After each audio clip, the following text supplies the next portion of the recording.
無論是火災或者是災害現場，救災人員攏愛採用分析有毒的氣體。環境部拜三提出新的災害應變措施，也發布無人機科技採樣，未來有毒氣體辨識的時間對1點鐘縮短到10分鐘。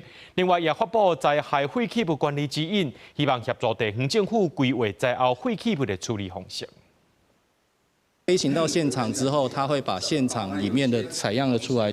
毒氣採樣器的研發人員說明無人機安怎飛到災害現場採樣，分析有毒的氣體。過去拄到工廠火災、鋰電池導火、甲極端氣候造成的災害愈來愈多，救災人員嘛常常愛到現場採樣，判斷有害物質的種類。環境部拜三公布新的災害應變措施，希望利用科技掌握災情，來改變過去可能會當災後清理甲應變，變做為源頭預防甲科技應變。災變現場的這一些的實際的一個。有沒有什麼這些有害的成分？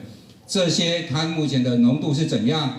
那以及適當的一個救災的方式是如何？那很重要的是提供給我們現場的指揮官。環境部表示，未來面對化學災害，會當利用無人機甲毒氣分析的設備，到現場採樣辨識有害物質，分析時間會當為1點鐘縮短到10分鐘。環境部嘛發布災害廢棄物管理指引，甲災害廢棄物暫時防災安全指引，希望協助地方政府在災後快速分類處理廢棄物。包括我們事前呢就準備好第一戰場跟第二戰場。